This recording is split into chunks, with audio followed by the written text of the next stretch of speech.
Hello, my name's Julian Edgar and I'm the author of this book, Vehicle Aerodynamics, Testing, Modification and Development.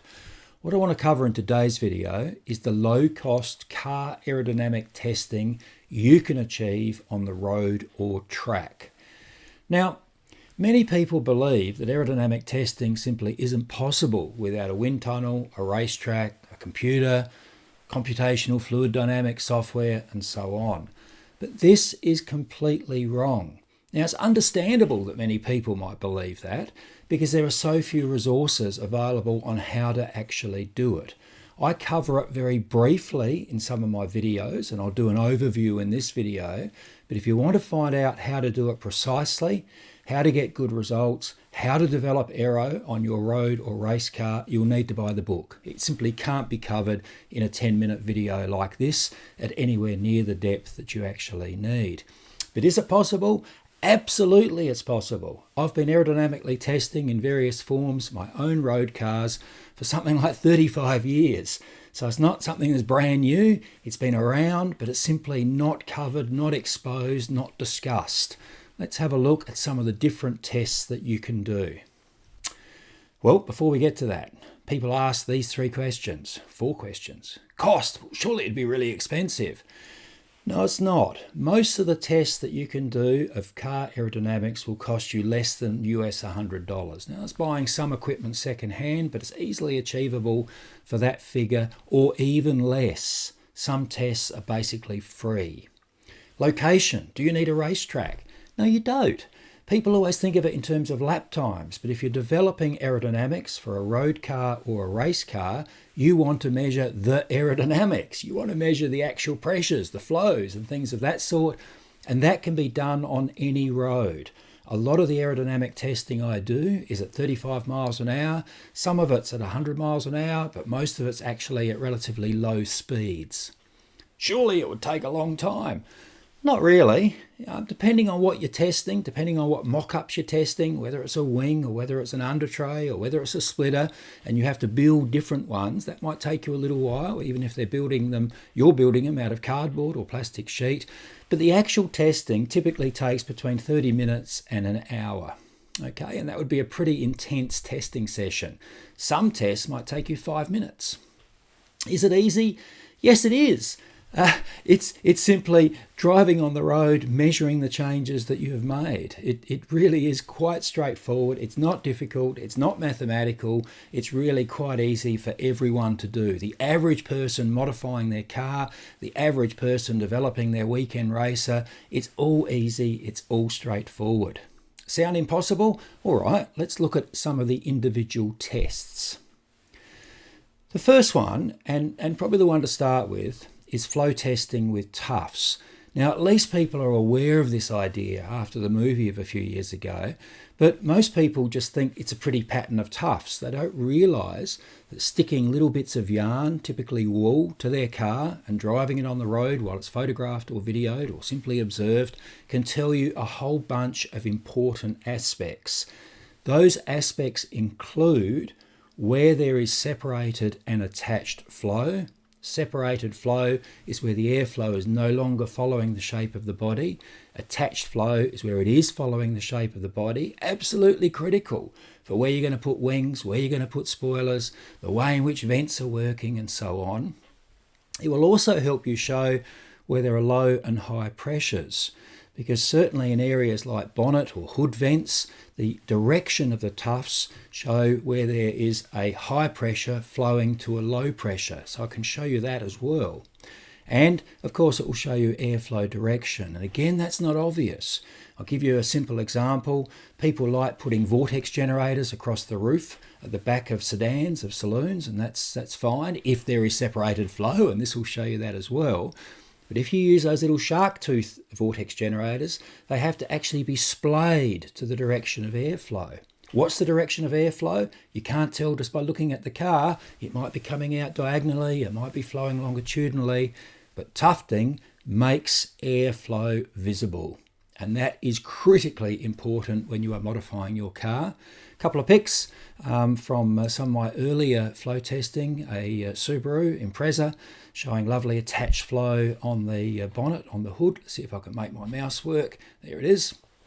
A picture taken by a good friend of mine of his car, Paul Lawford, showing quite appalling flow patterns on some of that Mercedes, and here showing separated flow behind the open spoked aftermarket wheel on an RX-7.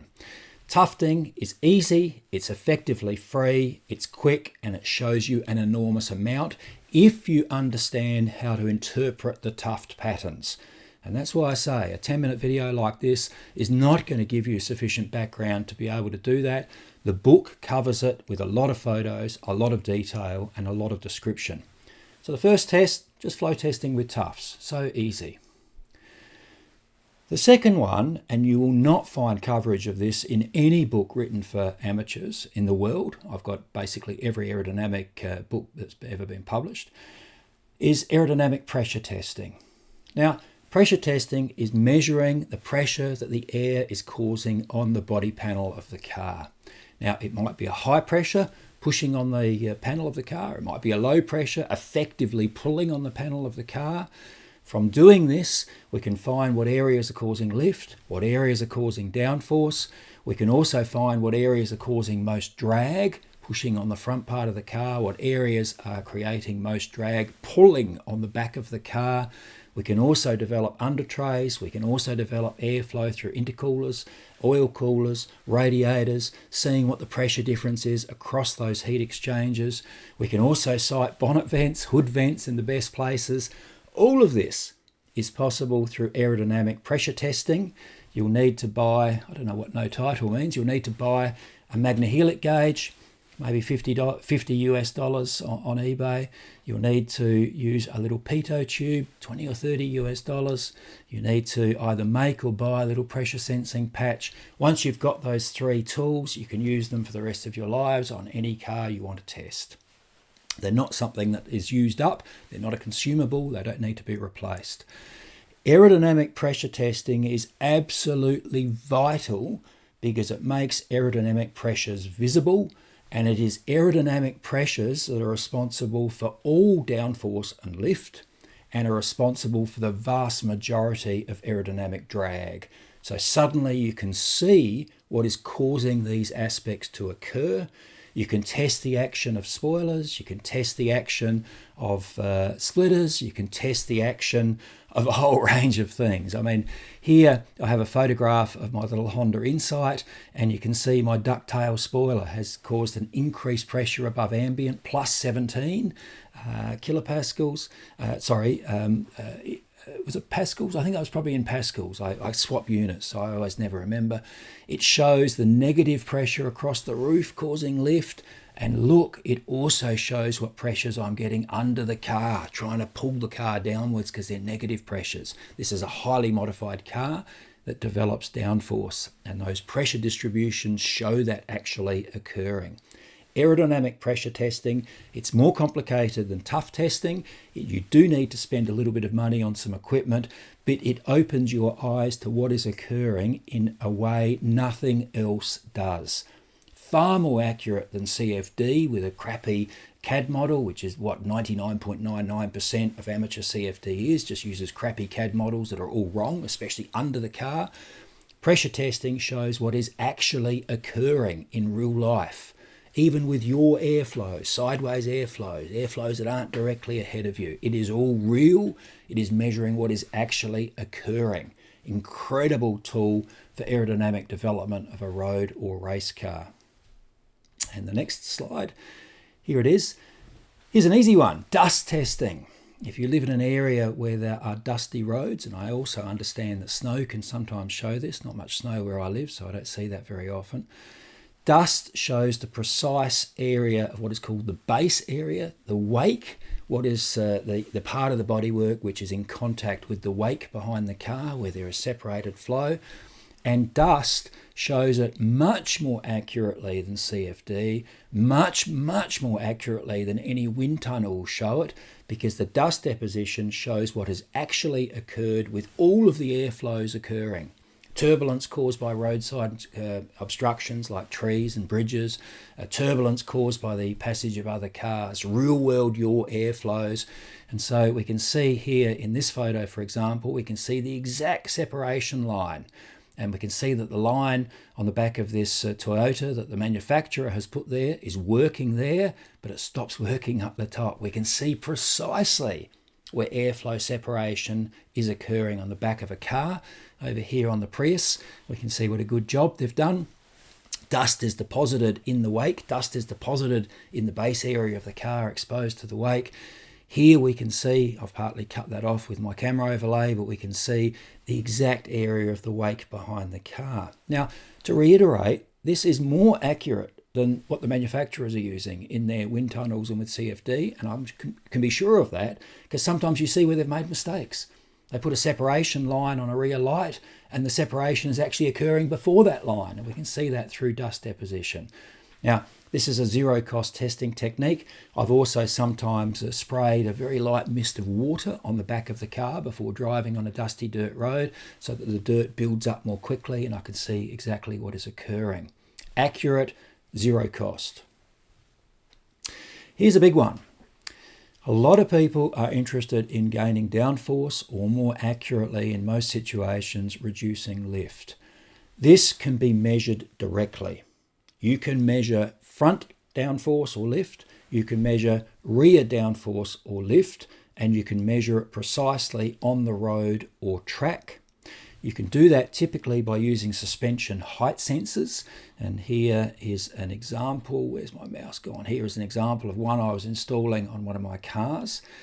If the car is developing downforce, as you go faster, the body gets pushed down towards the road, suspension average height decreases.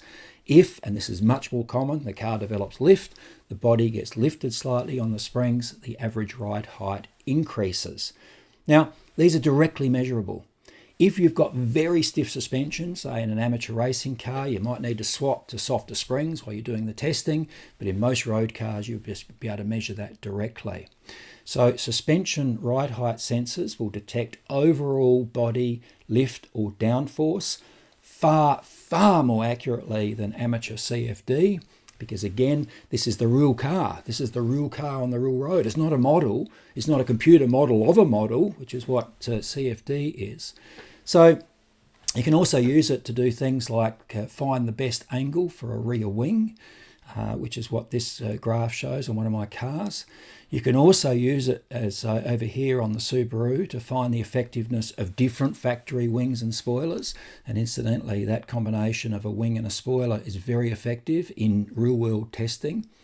And if you want to spend a little bit of money, you can make up something like this, which is a rotating paddle, which shows you the direction of the trailing vortices behind the car. And on coupe, sloping rear hatchback cars, you get very strong trailing vortices. They spin in one direction when there's lift, they spin in the other direction when there's downforce acting on that car, and you can see and measure that directly. You can also measure aspects such as the downforce that a front splitter is providing, trial different front splitters and measure exactly what's happening, different depths, different heights above the road, different extensions of the splitter under the car to form an undertray, which is probably more important, that part, than the splitter itself. You can directly measure wing downforce. You can actually trial different angles of the wing, as I have in that graph, and see precisely how much downforce a wing is creating. It makes lift and downforce visible. No need to guess, no need to use rules of thumb, which are very often wrong. No need to copy other people on other cars, which again are very often wrong. Measure it and develop from there. What about drag? Now, drag's the hardest to measure on the road. I don't have any technique that can measure coefficients of drag. Coast downs are notoriously unreliable, and if you think punching coast down numbers into a spreadsheet are going to give you accurate representations of drag coefficient, CD, that's completely wrong. But what we can do is we can measure changes in drag, and that's changes in total drag. So coefficient of drag multiplied by projected frontal area. And it's extremely useful in trialling things like this. My friend John Young trialling different front air dams on his truck, very easily able to detect whether a deeper front air dam is giving more drag or less drag. Up here, I'm testing the drag difference of changing the angle of a rear wing. And here I'm using the rear wing almost as an air brake up at 80 degrees. And boy, can you ever see the drag difference when you're up around there. At much smaller angles here, you can see the drag difference is almost undetectable. It's so small. If the wing, a proper wing, not an aftermarket eBay wing, but a proper aerodynamic wing is in attached flow, is not stalled, has attached flow top and bottom, you'll find its drag is very, very low. Over here, testing my Honda Insight at 2 different ride heights. That car was fitted with air suspension and I could change the ride height just by turning a knob, and I was able to test the changes in drag, total drag, resulting from those different ride heights. We can measure changes in drag. If the drag changes are tiny, less than 1%, you won't be able to measure it, but anything over about 1% change, you'll be able to measure it on the road or the track. So, where does that leave us? Suddenly, it's no longer guesses. Suddenly, it's no longer rules of thumb. Suddenly, it's no longer saying, oh, that's what Fred did, I'll copy that because that seems to work. It's suddenly about real-world test and development. Test what wing works best. Test what angle of wing works best. Test what splitter works best. Test different designs of undertrays. And that's easily done by cardboard and plastic and gaffer tape until you get one that's working to do what you want. Test spoilers at the back. You can easily measure the pressure changes caused by rear spoilers. You can see what height spoiler you want to go to get the best result. Test drag reduction features like air curtains, wheel covers. Find the best location for hood bonnet vents, where you've got the biggest pressure difference from underneath to on top, so you get the best flow out through it. Science, measuring, not just guessing, not just saying, oh, I think that's the best. Measure what works on your car. And I'll give you an example. If you live in an area where there's lots of wind, so you get lots of your airflow coming across the car rather than just longitudinally, you'll find that the best location for those bonnet vents is not the same as someone who lives in an area where the climate gives lots of still conditions. Test and develop radiator and intercooler flow. Improve the airflow through the radiator. Improve the outside airflow through an intercooler or oil cooler by actual measuring. What's the pressure difference across? What's the pressure difference in front compared with the pressure difference behind? That's one of the easiest measurements to do. Don't need the pitot tube, just need a magnehelic gauge. So easy, so quick. Make changes, see what the pressure difference is. You can test and develop almost everything that you want to modify or change on a road or race car.